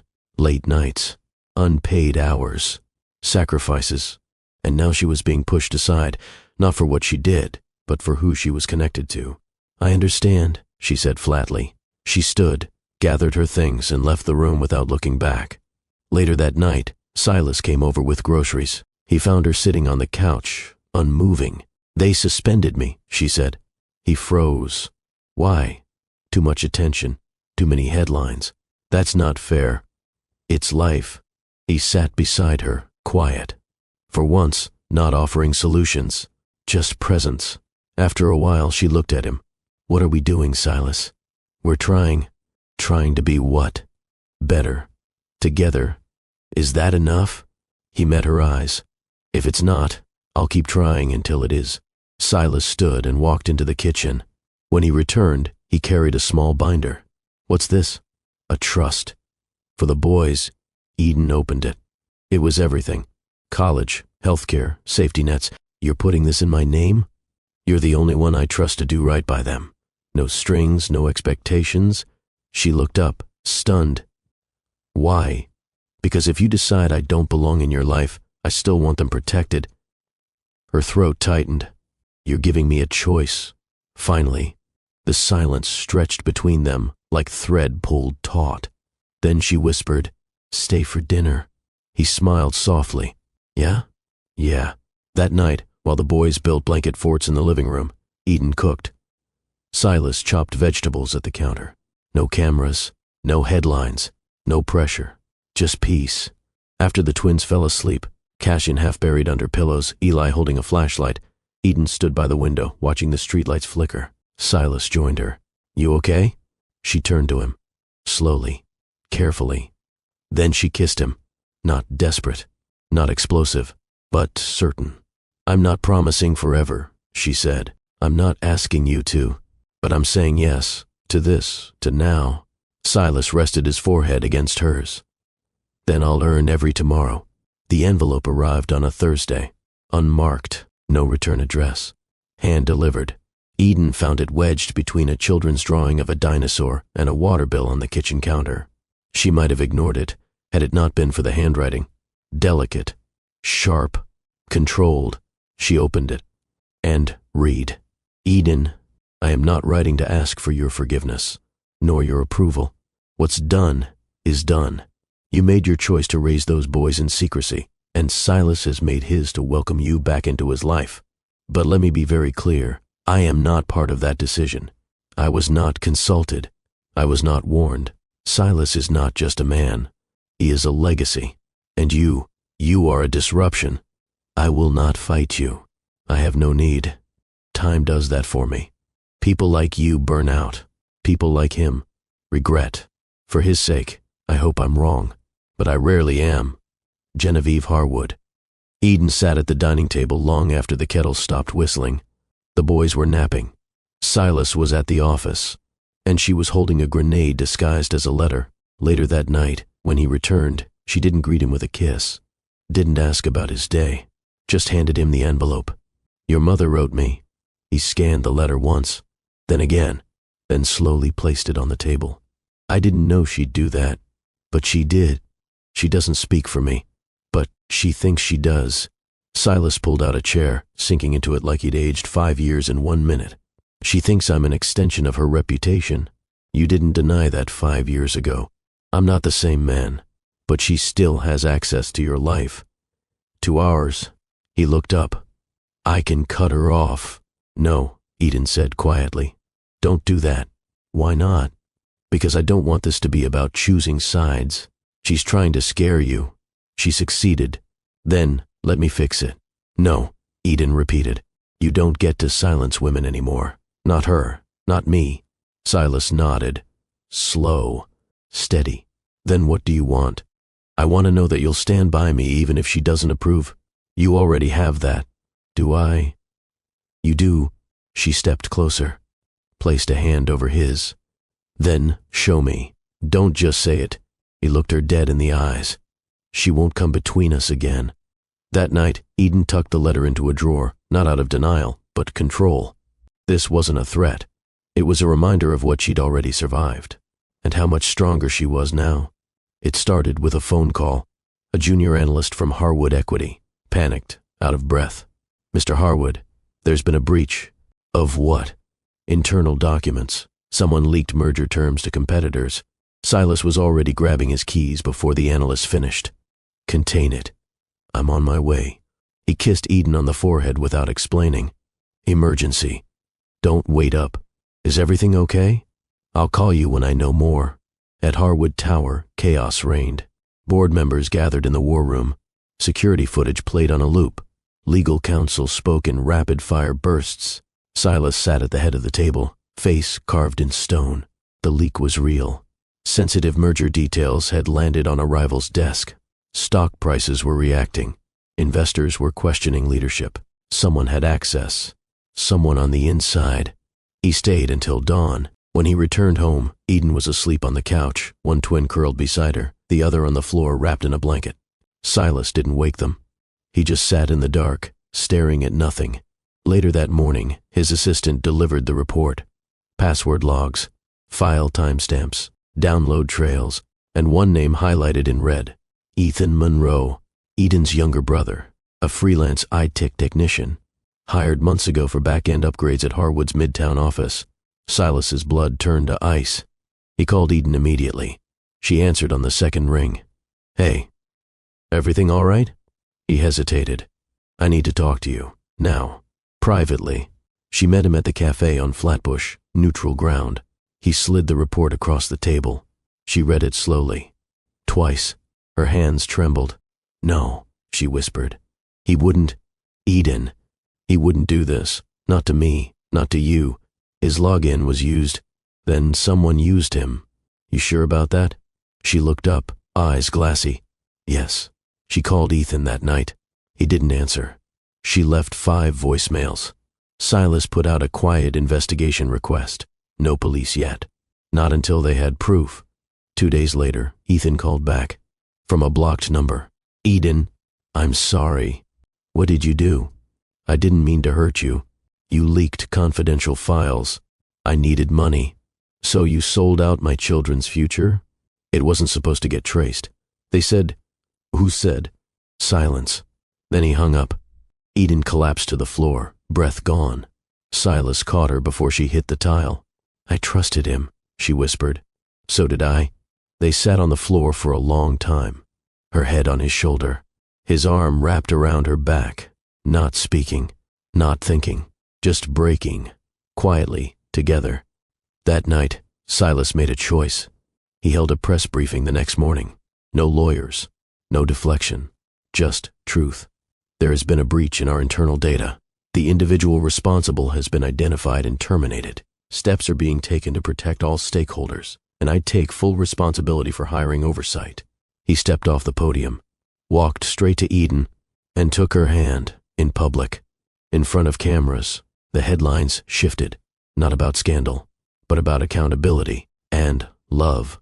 The apartment was silent, the kind of silence that settled heavy. Eden sat on the living room floor, surrounded by toy trucks and scattered picture books, staring at the muted television. Silas had just walked in. He shut the door quietly behind him. Neither of them spoke right away, until he said softly, "I did what needed to be done." She nodded, but didn't look at him. "You did more than that. Are you angry?" "No." "Then what are you?" "Exhausted."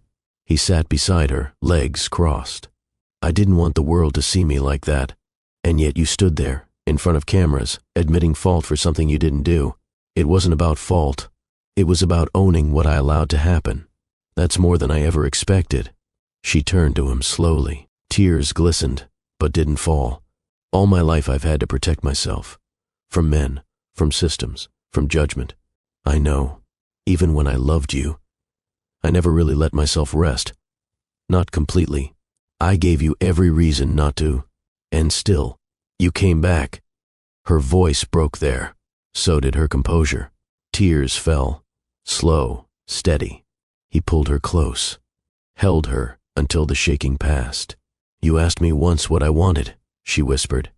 "Yes, I want to stop bracing for impact." "Then don't. I want to trust that what we have won't collapse." "It won't. I want to believe that you see me, not as a weakness, but as someone who makes you better." Silas tilted her face up to his. "You are the reason I'm not a ghost in a suit." "Say it again." "You make me better." He kissed her, deeply, firmly, not as apology, not as seduction, but as a man reclaiming his place, not just in her heart, but in his own life. That night, they undressed in silence. The kind of silence that held reverence, not restraint. Every touch was slow, measured. Her fingertips trailed over his shoulder. His lips traced the scar near her hip. He whispered his vows into her skin, and she let him in, all the way. No hesitation, no hiding. Afterward, she curled against him, head on his chest. "Are we insane?" she murmured. "Absolutely. Is this real?"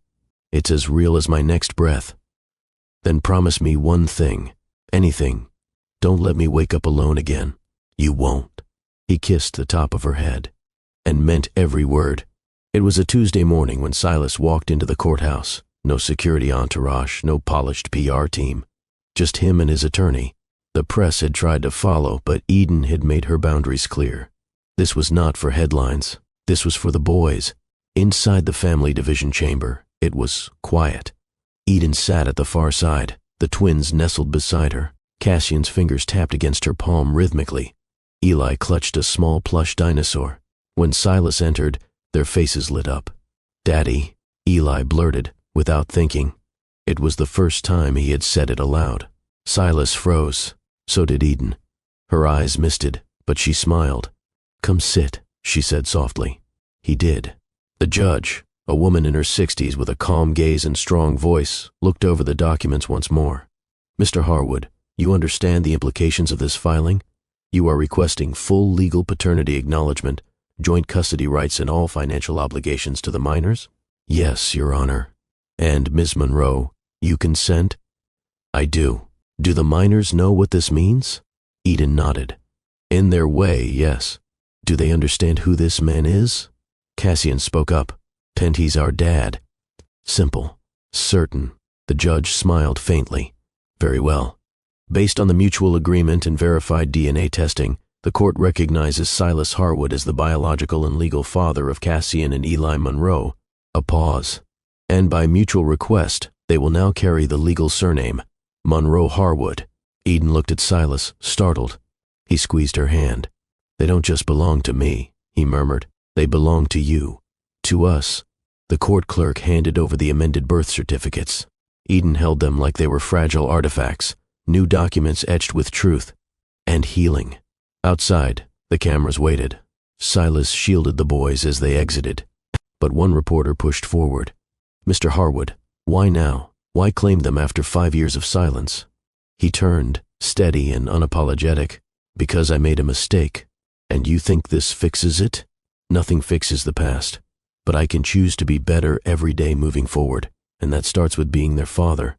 He turned back to Eden. And her partner. That evening, Eden hung the new certificates on the wall beside their artwork, not as trophies, but as proof of love earned, of legacy rewritten, of a name made whole. The Harwood boardroom had never been silent. Until now. Silas stood at the head of the long glass table, not in a suit, not flanked by lawyers, but in rolled sleeves and steady breath. Across from him sat 12 members of his company's board, old names, old money, old expectations. You've built this company into an empire, one man said, adjusting his tie. And I intend to rebuild it into something better, Silas replied calmly. We're not in the business of charity, another woman added. No, he agreed. We're in the business of impact.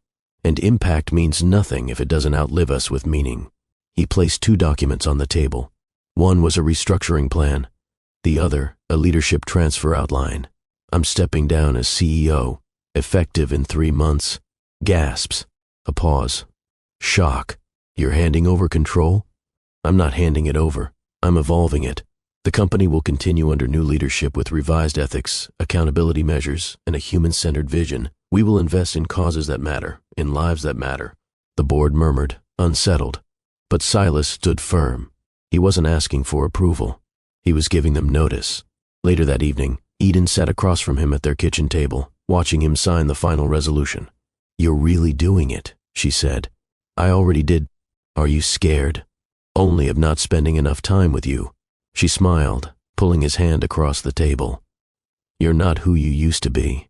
And you're the reason why. At the same time, Eden was making her own moves. Her nonprofit had expanded, offering legal aid and education to immigrant families across the 5 boroughs. She no longer stayed in the background. She gave keynote addresses. She joined advisory boards. She helped rewrite bills. And when asked how she found the courage, she answered honestly, by walking away from a man who didn't see me and choosing to return when he did. On a rainy Thursday, they stood side by side at the ribbon cutting of a new community center, funded by Silas's redirected investment arm, now focused on underrepresented families and underserved youth. Cassian held the scissors. Eli held Eden's hand. Silas spoke briefly. This isn't redemption, it's responsibility. And this, Eden added, voice firm and clear, is how legacy begins. The mornings were different now. No alarms blaring from luxury penthouse suites. No cold coffee on mahogany desks, just sunlight streaming through gauzy curtains in a Brooklyn brownstone, and the sound of twin feet pattering down the hallway. Daddy, Eli took my shark book. Did not. Did too. Silas groaned, pulling the covers over his face. Eden, already in her robe, leaned over him with a smirk. You wanted fatherhood. You got it.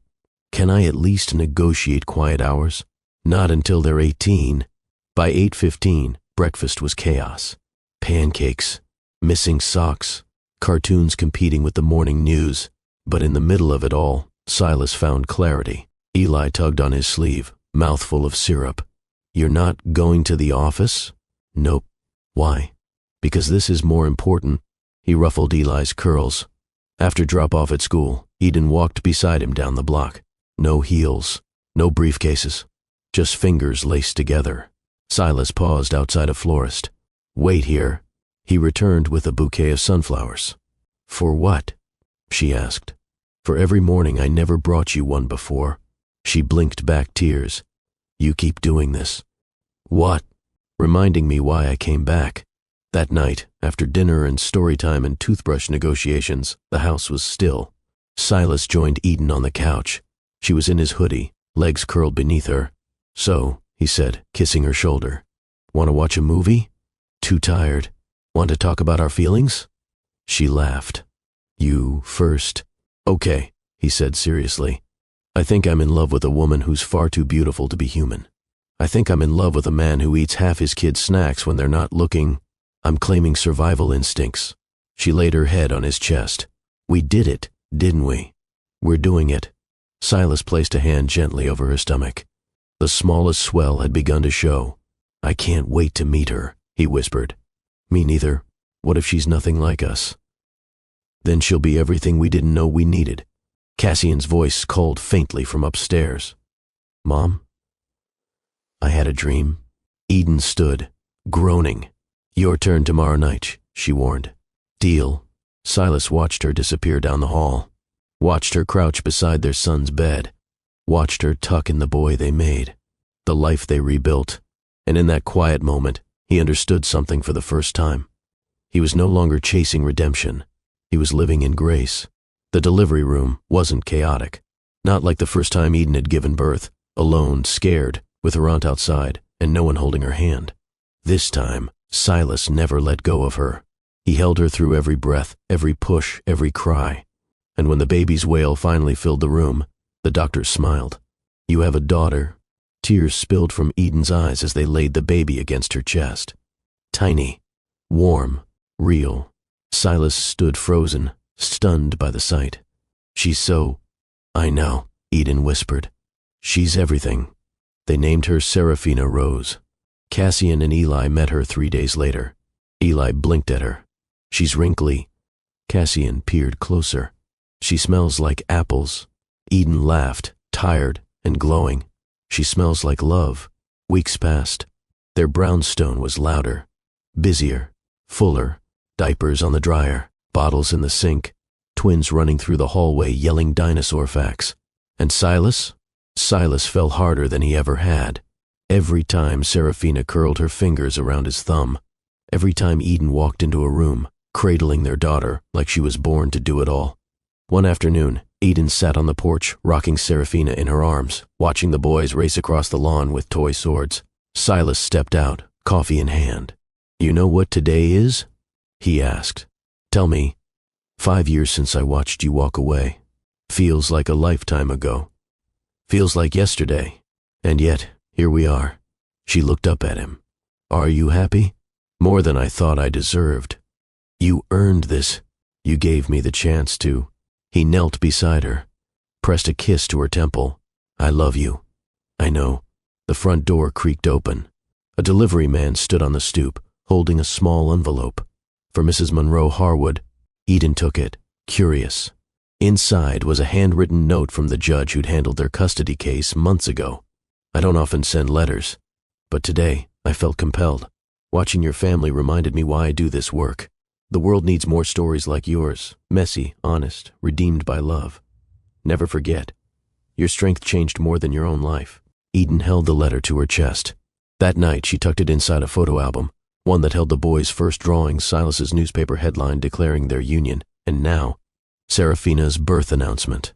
She closed it softly, whispered to herself, "We made it."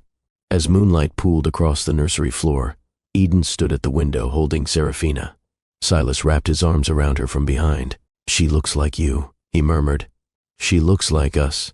Below them, the twins' laughter echoed in their dreams. And in that quiet, sacred stillness, Eden breathed fully for the first time in years. Not as the woman who was left behind, not as the mother who fought alone, but as the woman who found her way home, with everything she never stopped believing she deserved. If this story touched your heart the way it touched mine, don't keep it to yourself. Let us know in the comments. Do you believe in second chances, even after everything seems lost? Tap the like button if you believe love deserves to be fought for. And if you want more stories filled with emotion, redemption, and lessons that stay with you, make sure to subscribe and turn on your notifications. Here on Love and Twilights, every story has a soul, and every soul deserves to be heard.